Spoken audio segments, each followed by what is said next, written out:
السلام علیکم ورحمۃ اللہ وبرکاتہ۔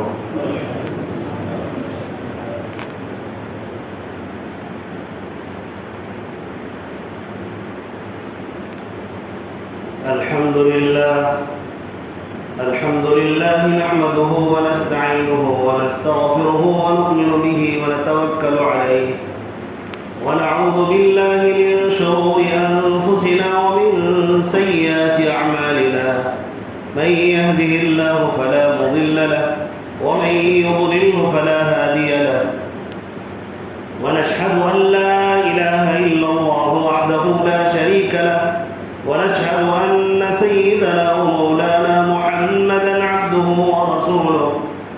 اللهم صل على سيدنا محمد وبارك وسلم وعلى آله وأصحابه أجمعين، أما بعد فأعوذ بالله من الشيطان الرجيم، بسم الله الرحمن الرحيم۔ هو الذي أرسل رسوله بالهدى ودين الحق ليظهره على الدين كله ولو كره المشركون۔ صدق الله العظيم۔ وقال النبي صلى الله عليه وسلم: لا تشركوا بالله شيئا وإن قطعتم أو حرقتم أو صلبتم ولا تتركوا الصلاة متعمدين، فمن تركها متعمدا فقد خرج من الملة، ولا تركبوا المعصية فإنها سخط الله، ولا تشربوا الخمر فإنها رأس الخطايا كلها، أو كما قال عليه الصلاة والسلام۔ نور خدا ہے کفر کی حرکت پہ خندزن، نور خدا ہے کفر کی حرکت پہ خندزن، پھونکوں سے یہ چراغ بجھایا نہ جائے گا۔ میرے واجب الاحترام بزرگوں اور دوستوں اور اسلام کے غیور فرزندوں، اللہ تبارک و تعالیٰ نے ہم سب کو ایمان کی قیمتی دولت سے نوازا ہے۔ یہ ایمان بہت بڑی دولت ہے، اللہ تعالیٰ ہمیں قدردانی کی توفیق نصیب فرمائے۔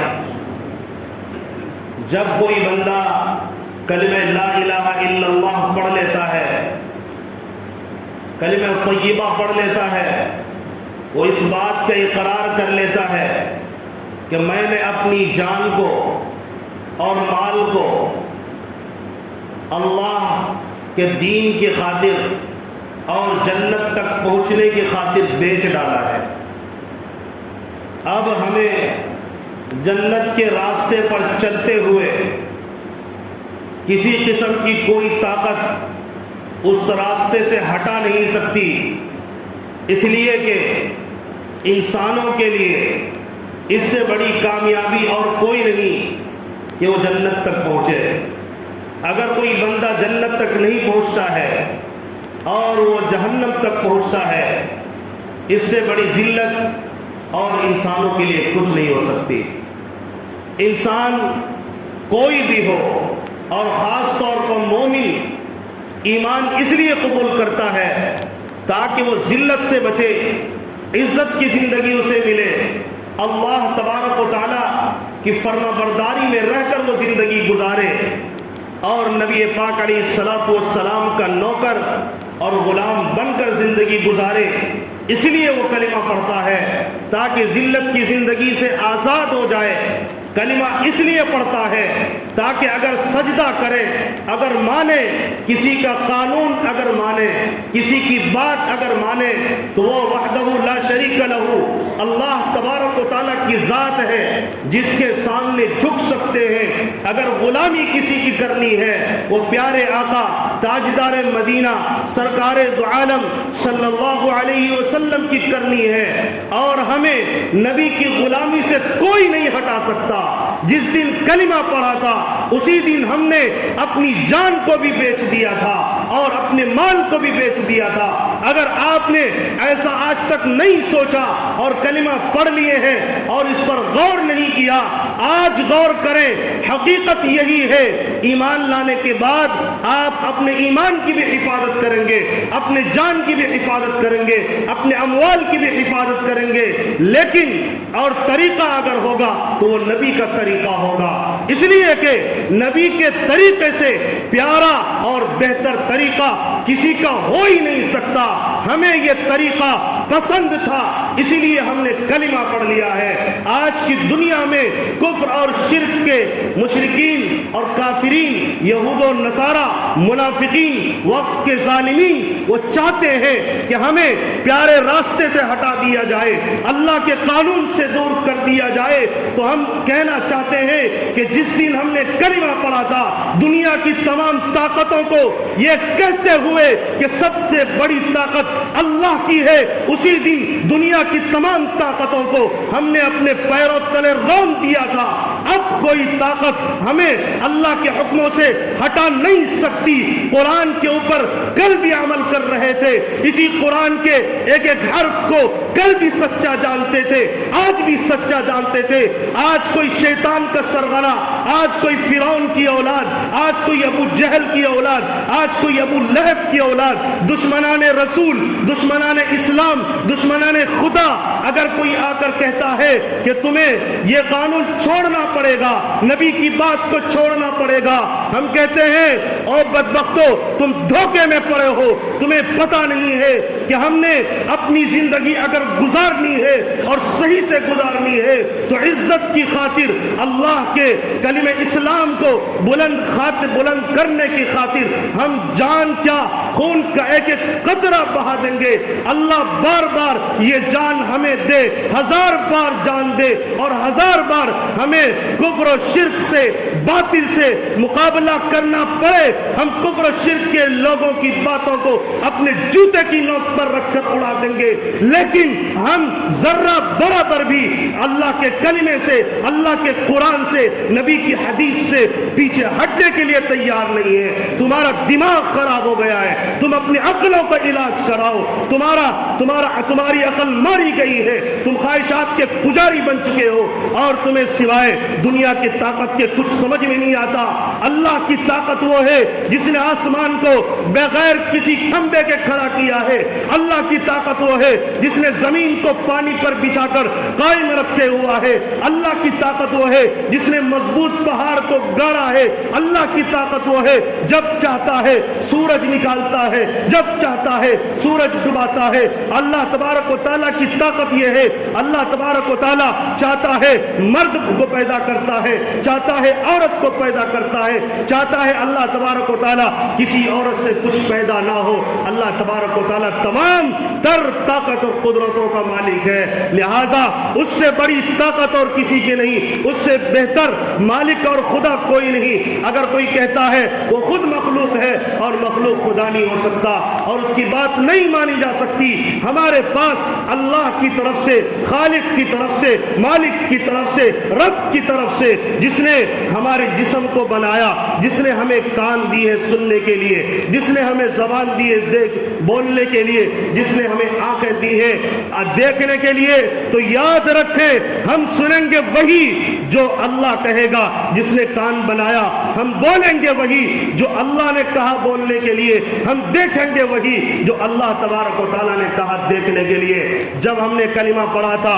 لا الہ الا اللہ محمد الرسول اللہ، تو ہم نے یہ پڑھا بھی تھا اور پریکٹیکل کرنے والے لوگوں کو اور اس پر عمل کرنے والے لوگوں کو دیکھا ہے ہم نے۔ ان کے سامنے بڑی بڑی طاقتیں آئیں متزلزل کرنے کے لیے، ان کو دنیا کی لالچیں دی گئی، ان کے سامنے کفر و شرک دندناتا ہوا آتا تھا، لیکن وہ مقابلہ کرتے ہوئے کھڑے ہو جاتے تھے، یا جیت کر فتح حاصل کر کے غازی بنتے تھے یا شہید ہو جاتے تھے، لیکن دین کے ایک کلمے کے ساتھ بھی سمجھوتا کبھی نہیں کیا۔ انہوں نے جو کافر و مشرکین ہیں، باطل لوگ ہیں، جو رسم و رواج کو اور جو ماں باپ کرتے آ رہے ہیں اس کو انہوں نے مذہب سے تعبیر کر دیا. ان کو لگتا ہے کہ مسلمانوں کا بھی یہی رسم و رواج جیسا مذہب ہوگا. یہ غلط ہے، سوچ غلط ہے. اپنی عقل کو تبدیل کریں. تم جو بنائے ہو قانون اور تم جو بناتے رہے ہو مذہب کے نام پر، اس قانون میں کئی بار تبدیلیاں ممکن ہیں اور ہوتی رہی ہیں. کائنات کی ایک ایک کتاب کے اندر، ایک ایک قانون کے اندر تبدیلی ممکن ہے اور لوگ بدلتے رہے ہیں. لیکن سوچ لینا چاہیے، سمجھ لینا چاہیے اللہ کی کتاب قرآن مجید اور پیارے آقا صلی اللہ علیہ وسلم کی احادیث، یہ وہ باتیں ہیں نہ یہ بدلا ہے نہ یہ بدلا جا سکتا ہے. اللہ تبارک و تعالیٰ نے قرآن مقدس میں کہہ دیا ہے اِنَّا نَحْنُ نَزَّلْنَا الذِّكْرَ وَإِنَّا لَهُ لَحَافِظُونَ، کہ ہم نے اس قرآن مقدس کو نازل کیا، ہم اس کی حفاظت کرتے رہیں گے. 1400 سال پہلے جو قرآن مقدس اس آیت سے جس قرآن مقدس کا نزول ہوا تھا، اقرأ بسم ربک الذی خلق، آج تک وہ اقرا نہیں ہو سکا، اقرا نہیں ہو سکا.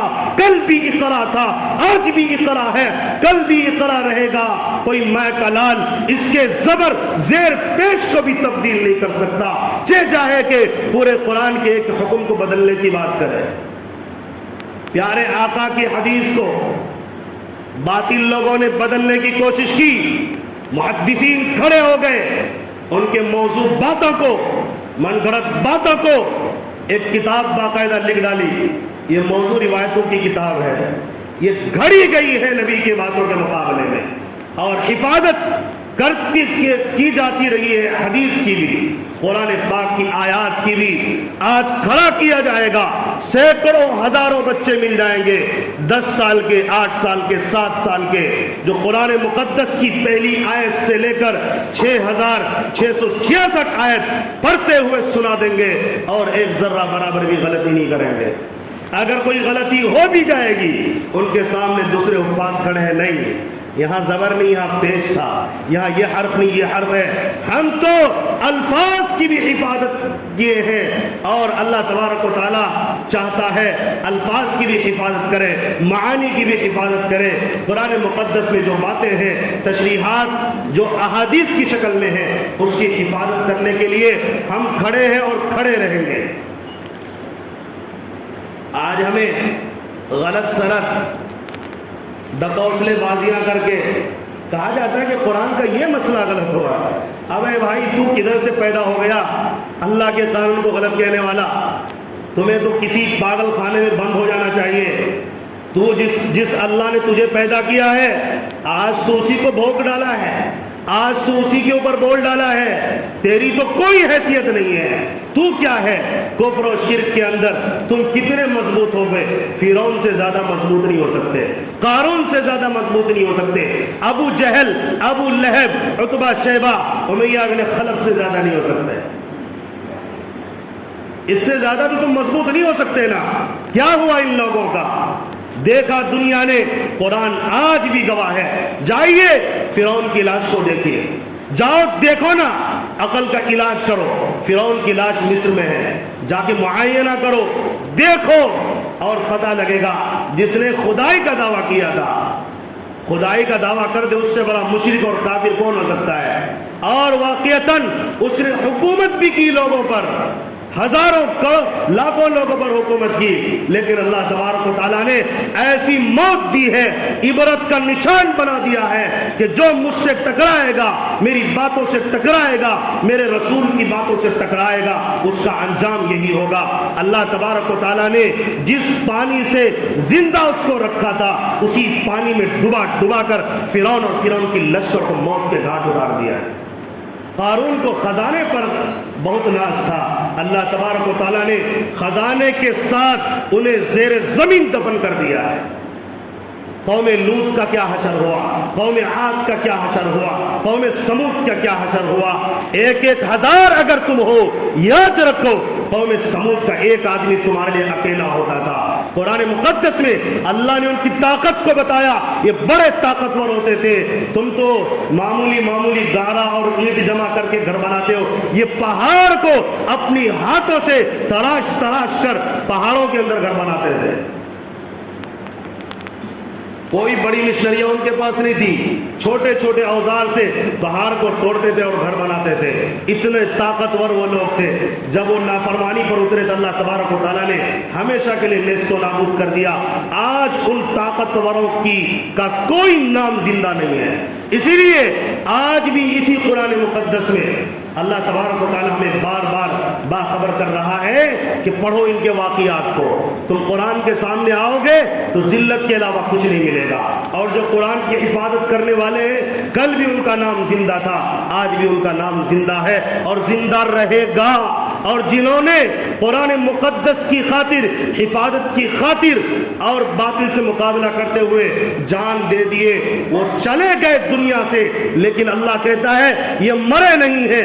تمہاری آنکھوں میں اتنی طاقت نہیں کہ تم انہیں زندہ ہونے کی حالت میں دیکھ سکو، یہ تمہارے سامنے بھلے مر چکے ہیں، لیکن چونکہ یہ شہید ہو گئے تھے میرے راستے میں، انہیں مردہ مت کہنا، میں ہمیشہ کے لیے اس کو زندہ کر دیا، میں نے ہمیشہ کے لیے شہید کو زندہ کر دیا ہے۔ خلفاء اربع، تمام صحابہ کرام رضوان اللہ علیہم اجمعین نے اسی کلمے کو پڑھا تھا۔ میرے دوستو بزرگوں، ہمیں حفاظت اگر کرنا ہے تو جس طرح صحابہ نے، تابعین نے، اولیاء نے نبی پاک علیہ الصلوۃ والسلام کی سنت کا دیوانہ بن کر زندگی گزارا، اسی طرح گزارنا پڑے گا۔ ایک مثال سے بات کو سمجھیے۔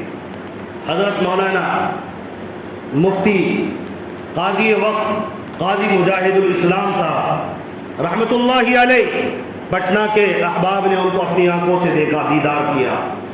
دربھنگا جالے کے رہنے والے تھے۔ اللہ تبارک و تعالیٰ نے ان کی محنت اور ان کی قربانی، ان کی محنت و مجاہدہ، ان کے علمی کارنامے، جب انہوں نے محنت کی تو ایک پورے عالم اسلام میں ان کا نام اللہ آج بھی زندہ رکھا ہے۔ آج بھی ان کے فتاوے کو پیش کرتے ہیں لوگ اور ان کا نام لے کر دعائیں دے رہے ہیں۔ تو ایسے بننے چاہیے۔ میں ان کی بات نقل کر رہا ہوں، انہوں نے مثال دے کر سمجھایا کہ لوگوں یاد رکھو، ہمیشہ کے لیے اگر کوئی راستہ ایسا ہے جو کہیں سے کہیں جانے کا راستہ پہلے سے موجود ہے، لوگ اگر اس راستے پر چلتے رہتے ہیں وہ راستہ باقی رہتا ہے۔ اگر ان سڑکوں پر، ان راستوں پر لوگ چلنا چھوڑ دیتے ہیں، ایک دن وہ راستہ بنجر بن جاتا ہے اور وہ راستہ بند ہو جاتا ہے، اس کو بند کرنے کی ضرورت نہیں پڑتی ہے۔ جب راستے پر چلنا آدمی چھوڑ دیتا ہے وہ راستہ بند ہو جاتا ہے۔ اس لیے لوگوں، اللہ تبارک و تعالیٰ نے جنت تک پہنچنے کے لیے ایک راستہ تمہیں دیا، عزت کا، اور اللہ تبارک و تعالیٰ نے قرآن کا راستہ دیا، نبی کی احادیث کا، نبی کی سنت کا راستہ دیا۔ اگر تم اس پر چلتے رہو گے، یہ تم اس پر تم باقی رہو گے اور تم اس کی حفاظت کر سکو گے۔ اگر ان راستوں پر تم چلنا چھوڑ دے گے، قرآن پر چلنا چھوڑ دو گے، ایک وقت آئے گا یہ راستے تمہارے لیے بند کر دیے جائیں گے۔ تم عمل کرنا چاہو گے لیکن عمل کرنا تمہارے لیے آسان نہیں ہوگا، اس پر چلنا آسان نہیں ہوگا۔ جس طرح ایک راستہ تھا، سڑک تھا، لوگ چلتے تھے لیکن چلنا چھوڑ دیا، اب وہ راستے ایسے بند ہو گئے، لوگ بھول چکے ہیں، نشانات تک مٹا دیے جا چکے، لوگ یہ جاننا بھی بھول چکے ہیں کہ یہاں کبھی راستہ تھا۔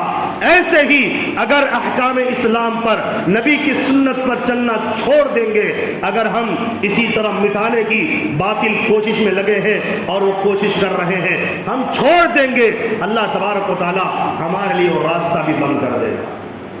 اور آج ایسا ہی محسوس ہو رہا ہے، جب کوئی بھوکتا ہے ہمارے قرآن کے خلاف، حدیث کے خلاف، ہم تل ملا جاتے ہیں، تڑپ اٹھتے ہیں۔ تڑپنا چاہیے، ایمان کا تقاضا ہے، بالکل تڑپنا چاہیے، لیکن دوستو ایسے حادثات کیوں پیش آئے؟ اس لیے کہ ہم نے چلنا چھوڑ دیا ہے، ہم نے عمل کرنا چھوڑ دیا ہے۔ جس طرح کہا گیا تھا اس طرح عمل کرنا چھوڑ دیا۔ کہا گیا تھا 3 طلاق اکٹھی نہ دینا، ہم نے دینا شروع کر دیا، آج نتیجہ کیا ہو، آج پابندی لگا دی گئی اور غلط سلط قانون بنا دیا گیا، اور اس پر کچھ جو مجرم لوگ ہیں قرآن حدیث کے خلاف وہ عمل کرنے پر مجبور ہیں، جن کو نہ قرآن سے دلچسپی ہے حدیث سے دلچسپی ہے، اور آج غلط سلط مسائل بتائے جا رہے ہیں قرآن کے خلاف حدیث کے خلاف، اور ظاہر ہے ہم اتنے بیوقوف نہیں ہیں، ایمان والے بیوقوف نہیں ہوتے ہیں، ایمان والے میں صبر ہے، شکر ہے، وہ خاموش ہے، اس کا یہ مطلب نہیں کہ وہ بے خبر ہیں، تمہاری سازشوں سے وہ ناواقف ہیں، جب تمہارے پاس کوئی مدعا نہیں بچا تو تم بلا وجہ کی یہ قانون کی بات تم چھیڑ لیے ہو، جسے UCC کہا جاتا ہے، جسے یونیفارم سول کوڈ کہا جاتا ہے، کل بھی ہندوستان میں قانون تھا اور ہے، رہے گا، لیکن لوگ ڈکوسلے بازیاں کرنا شروع کر دیے، لوگ ووٹ کے لیے، جیتنے کے لیے ملک کے اندر ملک کو غربت زدہ کر دیا گیا، مہنگائی آسمان پر کر دیا گیا، اسکول کالجز کی کمی ہو گئی، اور جو نکلتے ہیں وہاں سے ان کو ملازمت نہیں مل رہی ہے، نوکریاں ان کو نہیں مل رہی ہیں، اور یہاں کہہ رہے ہیں اس قانون کو بدل دو، اس قانون کو بدل دو۔ ارے بھائی کس چکر میں لوگوں کو الجھانے کی کوشش کر رہے ہیں؟ کیا ہم اتنے بیوقوف ہم نہیں سمجھ سکتے؟ خبردار، یہ ہمیں اپنے جو اصل مدے تھے، جو اصل کام کرنا چاہیے تھا، انہوں نے یہ کیا نہیں، تاکہ ہم اس کو بھول جائیں اور آئندہ بھی یہ نہیں کریں گے، اس لیے انہوں نے قانون چھوڑ دیا، اور یہ قانون ایسے ہی انہوں نے ایک شوشہ چھوڑ دیا سازش والا، تاکہ لوگوں کو گمراہ کیا جا سکے۔ تو میں کہتا ہوں چاہے وہ کسی بھی دھرم سے تعلق رکھتے ہو، ان کی سازشوں سے باز آ جائیں، ورنہ غربت اور فقیری اور ذلیل ہو کر مریں گے، اور یہ ملک بارہا اس ظالم حکومت کی وجہ سے اور بھی ملکوں میں بدنام ہوتا رہا ہے، اور اگر یہی حالت رہی تو بدنام ہوتا رہے گا۔ اور ہمیشہ یہ جب کوئی مدعا نہیں بچا، پہلے ہندو مسلمان، پھر گائے، پھر پتہ نہیں کیا کیا، اور جب کوئی نہیں بچا تو اب اس مدعے کو انہوں نے اٹھایا۔ تو یاد رکھیے یہ مدعا اٹھا کر ہمیں آپ نے یقیناً، اگر ہم میں سے کچھ لوگ سوئے تھے وہ ان کو جگانے کا کام کیا ہے۔ ایک طرح سے ہم شکر بھی ادا کرتے ہیں، ایک طرح سے ہم یہ کہتے ہیں یہ ملک کے مفاد میں نہیں بلکہ ملک کے خلاف ہے، ملک کی طاقت، ملک کی پیار و محبت، ملک کے اتحاد و اتفاق کے خلاف ہے۔ لہٰذا اگر آپ مسلم پرسنل لا یا مسلم ہندو لا یا اسی طرح عیسائی پرسنل لا کے خلاف اگر آپ کوئی بھی قانون لاتے ہیں، ہندو پرسنل لا ہو، عیسائی پرسنل لا ہو، مسلم پرسنل لا ہو، تو یقیناً یہ غلط ہے، کوئی نہیں مانوں گا، کوئی نہیں مانے گا۔ قانون ایک تھا، لوگ عمل کرتے آ رہے ہیں، کہتے ہیں ایک دیش ایک قانون۔ کیا پہلے ایک قانون نہیں تھا؟ کیا کوٹ ایک نہیں، تھانہ ایک نہیں، بلاک ایک نہیں، اور کیا؟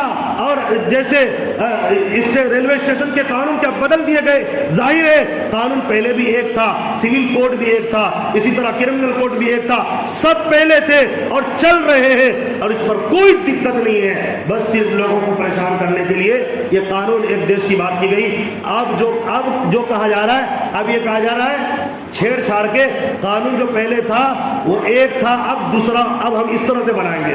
تو ہم صاف صاف لفظوں میں حکومت کے لوگوں کو علن اعلان کہہ دے رہے ہیں، آپ قانون لے کر آئیے، آپ کو اختیار ہے، لیکن قانون قرآن اور حدیث کے خلاف نہیں لانے دیا جائے گا، اور اگر آپ لا بھی دیں گے ہم نہ کل مانے تھے نہ آج مانے ہیں اور آئندہ بھی نہیں مانیں گے، ہم مریں گے، جان دیں گے، خون کا ایک ایک قطرہ بہا دیں گے۔ اللہ کی قسم، جس ایمان کلمہ ایمان کو ہم نے پڑھا، ہمیں پتہ ہے ہم مریں گے، اللہ کے دربار میں حاضری دینی ہوگی۔ ہم نے کلمہ پڑھا تھا اور پڑھنے کے ساتھ یہ بھی اقرار کیا تھا ہم قرآن پاک کے ایک ایک لفظ کی حفاظت کل بھی کرتے رہے تھے، آج بھی کریں گے، ہماری آئندہ آنے والی نسلوں کو بھی حفاظت کرنا سکھا کر مریں گے۔ یہی ہمارا کہنا ہے، یہی ہمارا ظاہر ہے۔ جب کوئی مفاد میں، جب کوئی فائدہ نہیں، ایسے قانون لا کر لوگوں کو الجھانے کی کوشش نہ کریں۔ اللہ تبارک و تعالی ہم تمام کو دین اسلام پر باقی رہنے کی توفیق نصیب فرمائے اور ہمیں عمل کرنے کی توفیق نصیب فرمائے۔ دستور نے ہمیں پہلے ہی، ہندوستان کے قوانین میں پہلے ہی ہمیں حق دے دیا گیا ہے سب کو حق دے دیا گیا، سب اپنے اپنے پرسنل مذہب پر عمل کریں، کسی کو کوئی اعتراض نہیں۔ کتنا خوشگوار وقت گزر رہا ہے لوگوں کا، لیکن لوگوں کو پریشان کرنے والے یاد رکھیے آج تم دندناتے پھر رہے ہو، اللہ تبارک و تعالیٰ کی جب مار پڑے گی آواز نہیں ہوگی، لیکن تم کتوں کی طرح ادھر ادھر بھٹکتے پھرو گے، تمہارا کوئی پرسان حال نہیں ہوگا۔ ہم تمہارے لیے ایک دعا تو یہ کرتے ہیں وقت سے پہلے باز آ جاؤ، اللہ تمہیں ہدایت دے، اور ہم اللہ سے یہ بھی کہتے ہیں اے اللہ اگر ہدایت ان کے حق میں نہیں، ان ظالموں کے سازشوں کو ناکام کر دے اور ان کو ہمیشہ کے لیے نیست و نابود کر دے، ان کو ایسی سزا دے جو ہمیشہ کے لیے لوگوں کے لیے عبرت بن جائے۔ آمین وآخر دعوانا الحمدللہ رب العالمین۔ مسجد کے لیے تعاون کا اعلان ہے، ہم مدرسے کی بھی حفاظت کریں گے، مسجد کی بھی ایک حفاظت کریں گے، ایک ایک اینٹ کی حفاظت کریں گے، اور اسی طرح قرآن پاک کے حرف کی حفاظت کریں گے۔ اسی اللہ کا حکم ہے، مسجد کی تعمیر کرنے والے یہ بڑے ایمان والے ہیں اور یہ کامیاب لوگ ہیں۔ میرے دوستو بزرگوں، جب بھی آواز لگایا جاتا آپ کے سامنے، آپ کل بھی کھڑے تھے، آج بھی کھڑے ہیں، پھر آج ایک بار ہمارے سامنے یہ بات موجود ہے، ہمیں ایک مسجد کی تعمیر کرنی ہے۔ مادھو پور سدیسو پور پٹنہ میں ایک گاؤں ہے، وہاں ایک مسجد کی تعمیر ہو رہی ہے، لہٰذا مکہ مسجد اس کا نام ہے۔ اس مسجد کی تعمیر میں ہم حصہ لیں، ان کے احباب آئے ہوئے خوب بھرپور تعاون کریں۔ یقیناً یہ پیسے ہمارے لیے انشاءاللہ کل قیامت کے دن ضرور کام آنے والے ہیں۔ فضول خرچیوں سے بچیں، جہاں مال لگانا ہے وہاں لگائیں۔ ہم نے جب یہ سن لیا، اگر ہم وہ راستہ چھوڑ دیں گے جس راستے پر چلنا چاہیے وہ بند ہو جاتا ہے۔ اگر ہم حفاظت نہیں کریں گے اللہ کسی اور سے کام لے لے گا اور ہمیں محروم کر دے گا۔ اس لیے یہ سب معاملے میں کبھی پیچھے نہ ہٹے، بڑھ چڑھ کر حصہ لے۔ اللہ توفیق عطا فرمائے۔ دعائے صحت کی اپیل ہے۔ جناب عادل صاحب جو ہمارے مسجد کے سیکریٹری ہیں، ان کی بیٹی کی طبیعت خراب ہے، مسلسل آپ سے دعا کی گزارش کی گئی، آپ دل سے دعا کر دیں اللہ تعالیٰ ان کو صحت نصیب فرمائے۔ اسی طرح ثاقب صاحب کئی دنوں سے بخار ہے، ان کو اللہ صحت نصیب فرمائے۔ نصرت پروین، رینو عابدین، رہبر عابدین، شہناز بانو، ان تمام لوگوں کے لیے مسلسل دعائے صحت کی اپیل آ رہی ہے۔ اللہ تبارک و تعالیٰ ان تمام کو صحت عاجلہ دائمہ مستمرہ نصیب فرمائے۔